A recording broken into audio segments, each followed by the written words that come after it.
मैं उस पर भी एक डिटेलिंग वीडियो बना दूंगा कि LDO HFO क्या होता है। मैं आपको शॉर्ट में बताता हूँ कि यह ऑयल जो फर्नेस में फीड किया जाता है बॉयलर में कोल को जलाने के लिए, तो यह वो होता है LDO और HFO। उसी का जब सैंपल लैब में दिया जाता है ऑयल टेस्टिंग के लिए, तो उसमें एक पैरामीटर होता है जिसको डेंसिटी कहते हैं। तो उसी के बारे में आज हम लोग डिस्कशन करने वाले हैं और देखेंगे सबसे पहले कि डेंसिटी क्या होता है।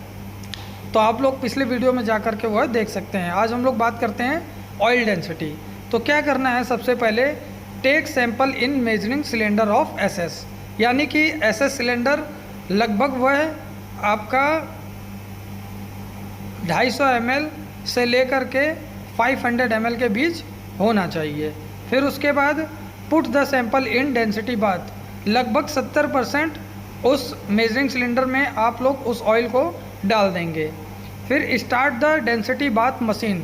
डेंसिटी बाथ मशीन कैसा होता है वो मैं पहले आपको दिखा देता हूँ। कुछ इस टाइप से अपीयर होता है जिसमें 6 स्लॉट रहते हैं, किसी में 3 रहते हैं, किसी में 2 रहता है और कुछ ओपन रहते हैं कि उसमें आप मतलब कई सारे सैंपल लगा सकते हैं। तो इसी तरह का बात रहता है, यह मशीन होता है। अब देखिए क्या कहा गया है कि start the density bath machine, मतलब मशीन को आप ऑन करेंगे। फिर उसके बाद set the temperature 80 degree centigrade. उस जो मशीन है डेंसिटी बाथ मशीन, उसका आप टेम्परेचर 80 डिग्री सेट कर देंगे।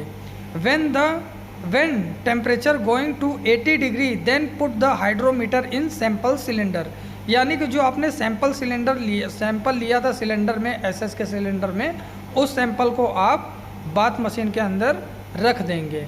बहुत ध्यान से रखना है दोस्तों, क्योंकि उसके अंदर जो रहता है वो DM वाटर भरा रहता है या सर्विस वाटर भी आप भर सकते हैं। लेकिन अगर उसका एक बूंद भी आपके ऑयल में गया तो आपका डेंसिटी मेजर ठीक से नहीं होगा, इसलिए बहुत स्लो से उसको रखना है अंदर।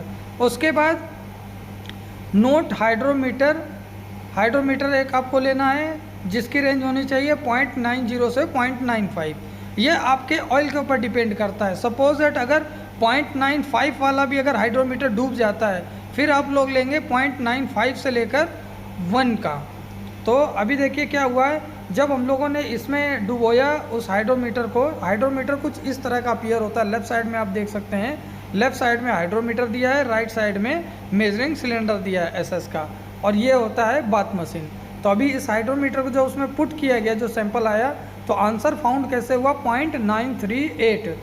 अब देखिए नीचे नोट्स में दिया गया है रेड कलर में क्या, कि अगर आंसर ना मिले तो डेंसिटी चार्ट में देखना है। यह डेंसिटी चार्ट कैसा होता है, डेंसिटी चार्ट आप ऑनलाइन भी देख सकते हैं और ऑफलाइन भी आपके लैब में होता है।